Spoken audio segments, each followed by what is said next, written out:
Good evening, everybody. This is Gary Tucker, and I'm coming at you live from Smokehouse Bay on Vancouver Island in British Columbia, Canada. This is going to be a fascinating video, probably one of the most interesting ones that I've ever made. It's pretty ambitious. I'm gonna talk to you about time travel, how I've learned to do it, and have been doing it for the last several years. I'm gonna go a little bit further, and I'm gonna teach you how to do it too. At the same time, and as a preliminary to embarking on this difficult task of teaching you how to time travel, I have to explain the nature of existence to you, which I'll take 5 minutes and do. Afterwards, and for me the most exciting part about this whole exercise, is that I'm going to suggest to you a manner in which we can use this newfound knowledge that I'm about to distribute to you as a means for helping us deal with and get through the coronavirus that's besieging the planet right now, and some events that are going to be taking place in the near future that I have seen on my travels. So, we got a lot to cover here. Let's get started. You'll see before me that I've got a yellow blanket laid out. We're going to start with the nature of existence here so you understand how this all works. Everything in existence is formulated from a single primal energy that I call consciousness. This yellow blanket here that I have before me represents consciousness as a sheet of energy that encompasses everything that's in existence. It is the primal source of energy. Within that field of energy, everything else that is there is consisted of varying forms of that one energy. For example, take a look, we got a red towel here. This red towel is, let's call it cosmic mind, if you will, okay? Mind is a container, and as a container, it stores packages of energy as information within it in a condensed space. It's that feature that allows us as human beings to be able to perceive what is held within the container, the red towel of mind.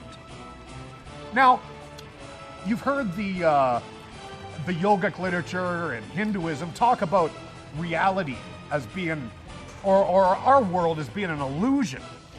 And the reason that they suggest this is because of the perception of time. These three glasses represent different aspects of time, the way that we as human beings typically perceive them. So for the sake of this illustration, my mug is the past as we perceive it. This mason jar is the present, okay? Everything that's going on right now in the here and now is contained within the mason jar within mind. And our champagne glass is the future. The reasons that the yogic literature and the Hindus talk about time and our perception of it as being an illusion is because there is no past, present, and future. Everything that exists within the blanket of consciousness as energy and within the container of mind, in reality, takes place simultaneously and at the same time. I'm going to show you how this happens and maybe explain to you why it's so difficult a perception for us as human beings to have. I have to remove the past, the present, and the future. But remember the spots that they took on the towel. The past was here, now was here, and the future was here. And that is the way that we perceive it literally as human beings. But in reality, the mind can be folded like this, and like this. And this is accurate. So what we end up having when the mind as a container is folded in this manner, which it is in reality, you've now got the present, which we can all conceive and deal with quite easily, encompassed with the past and the future, all in a simultaneously now experience. There's that enigma solved and explained to you in the best way that I know how to do it. But let's return to our more conventional model, our lineal model of time, so that we can carry on with this description. There's my future, there's my past, and there's my now, okay? We all share that perception, so let's stick with that for the sake of me explaining time travel, showing you how I've been doing it and explaining how it works. So let's recap a little bit here before I go any further. Everything is simply energy. There's a base form of energy formed consciousness. Mind is composed of consciousness. Consciousness is intertwined with, intermingled, entangled with mind.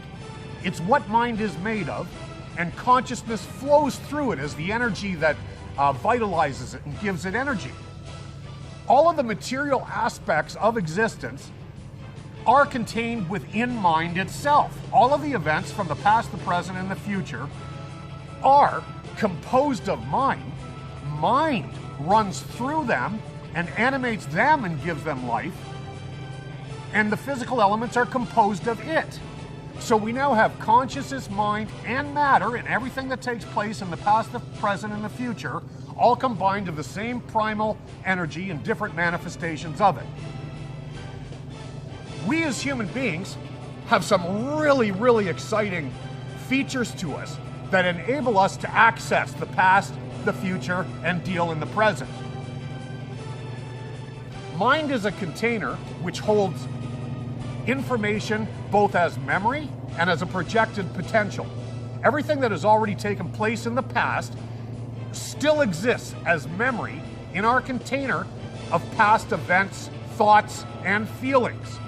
It must be understood at this point that your emotions, your feelings, your thoughts, your actions, and all of the material things that existed in the past, the present, or will exist in the future are simply elements of energy that are units of information. And they are eternal, okay? Consciousness, as the primal energy form, captures them. What's happening on a second-by-second basis, minute-by-minute, day-by-day, year-by-year basis is that consciousness is taking snapshots continually. Every time there's a snapshot of consciousness, it's one more blanket on top of another, layered and layered and layered and layered. And this has been going on for billions and billions of years since the beginning of time, ironically. Isn't that funny? Here I am as a human being, and now we're going to get into time travel proper. And to help you conceptualize this, we're going to use our birthdays as a analogy. If today was my birthday, and Jack and Jill came here for my birthday, we had chocolate cake, we each had a Corona together to celebrate my birthday, and I'm talking about the beer, not the virus, and I want you to know that we all stood 6 feet apart, and we did not touch one another. Even though I wanted to give them both a hug and a kiss, we abstained, okay? It's not like we're idiots or trying to perpetuate a problem, so that didn't happen, but I digress here. I can easily recall all of the events that took place today on my birthday, and as I'm discussing them with you now, I'm assembling those units of energy as information and knowledge in my present memory and passing them on to you. There's nothing that's that mysterious about that. Last year on my birthday, 1 year ago, Jack and Jill both celebrated my birthday with me. But last year, we went down to the beach for a barbecue, and we drank a 6-pack of Stella Artois on the beach, and we had a barbecue and T-bone steaks, and it was a beautiful night with a fantastic sunset. There was a gentle breeze in the air and a slight chop on the water, and we watched a sailboat sail into the horizon until we could no longer see it, and it was magnificent, one of the most fantastic birthdays I've ever had. I have just traveled into the past, and the way that I have done that is by assembling units of information, my emotions that were connected with those events, and all of the sensorial stimuli that took place 1 year ago on my birthday. By assembling those units of information as both thought, feeling, and actions that took place in a very real physical environment, I have reassembled the energy that composes the past and then translated it to you today. That's how you travel into the past. The more sensorial information that you can capture and reassemble, the more realistic your visit to the past is going to be. When you can recapture 100% of all of the information that took place in the past event, then you have in fact returned to the past, and there is no difference whatsoever from actually being there and living that event for the first time than there is reliving it through your recapitulation and reassemblation of the information that took place. Think about that. The future, our champagne glass of time. And this is where our hope lies for the future. And this is the one that I really want to teach you about the most, because this is where change begins to be made and how we can take control and change the problems that we are now encountering, and one day be able to sip from this champagne glass of the future as the now, as the present moment now. And here's how you do it. We're going to talk about the birthday that I'm going to have next year. And I'm again going to invite Jack and Jill on my birthday. But this time, because the coronavirus will now be dealt with because of other things that we're going to do in the future, our champagne glass of the future, Jack and Jill and I are going to book the trip of a lifetime. And we're going to go to Fiji and rent a beautiful chalet that's set out over the water. We are going to go snorkeling in crystal clear waters, and we're going to see whales and dolphins, and we're going to have barbecues on the beach and meet the local people. We're going to take a sailing trip and go visit some of the islands where they're filming Survivor, one of my favorite TV shows. We're going to go visit them ourselves, and we're going to see volcanoes and tropical forests and go through hikes, and it's going to be absolutely magnificent. All three of us are going to go there. We're going to be high-fiving each other all the time. We're going to be indulging in the local food and learning about the customs of these people, and it's going to be such an educational experience, something that all of us will then remember for the rest of our lives. What I have just done is use the capacity of my imagination to project into the champagne of the glass of the future. And I have begun to assemble units of energy that involve intellectual thoughts, the emotions that I'm going to have in connection with those thoughts, and the physical aspects of the event that is going to take place 1 year from now on my future birthday. The more complete that I can make my assemblage of those units of energy as thoughts, feelings, actions, and physical elements, the more complete that that event becomes, and the closer it becomes to being real, as in something that is actually taking place right now in the present moment. When I manage to complete the assemblage of that information, those units of information as a complete data package, there is no difference between a future event and a present moment event. Think about that.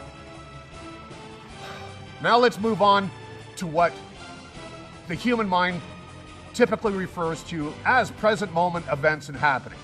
And how can we ignore COVID-19, the coronavirus right now that has all of us under self-quarantine, social isolation, and this movement where we're not allowed to touch each other or really spend too much time together, especially in groups. Wow, this has never happened before in the history of my life. I just turned 56 on my birthday. It's big. I believe that there is a virus and that people are dying from it and that it's continuing to spread. Let me say that first and foremost.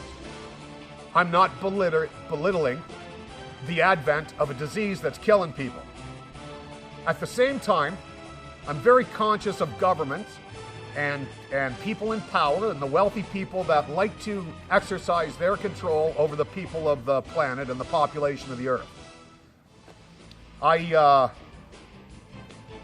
been studying world finances and governments and people for quite a few years and gained an understanding of how these things work. And I'll try to give you a quick summary so that you can follow me and see where my visits to the future have allowed me to return with what we will call a prediction of future events that are unfolding before us as we sit here. It's hard to start because for the last 2,000 years, there have been groups of very rich and powerful men who have met behind closed doors and done what they could to gather power and control the world and world events, especially through control of the financial system. Let's start with a really interesting story about a man who was a goldsmith in Germany originally, and he ran a successful little pawn shop and gold business, and I believe he was a jeweler. And he met some rich and powerful people along the way, including a king from another country.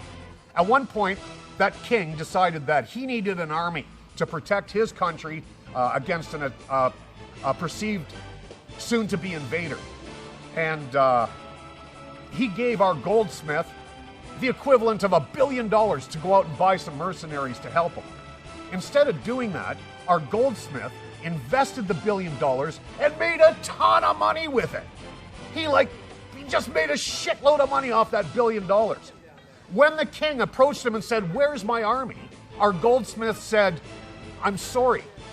Instead of buying a bunch of mercenaries, what I've done instead is invest the money, and here you go with all the interest."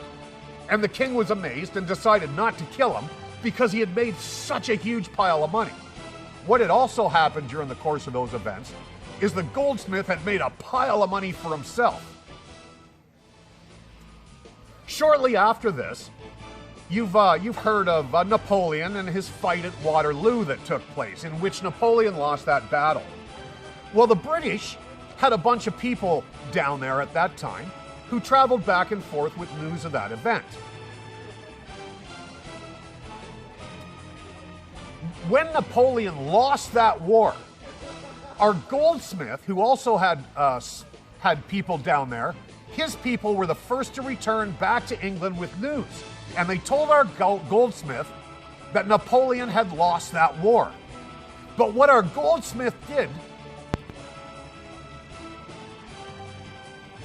No, what our goldsmith did was to tell everyone that Napoleon had won the war. The stock market went crazy and the prices went through the roof. At that point, our goldsmith extracted all his money and assets from the stock market and made a ton of money. Within a couple of days, the British spies came back and reported the truth to the authorities that no, Napoleon lost the war in Waterloo. The stock market crashed in an unprecedented fashion, and it tanked to an unbelievable degree.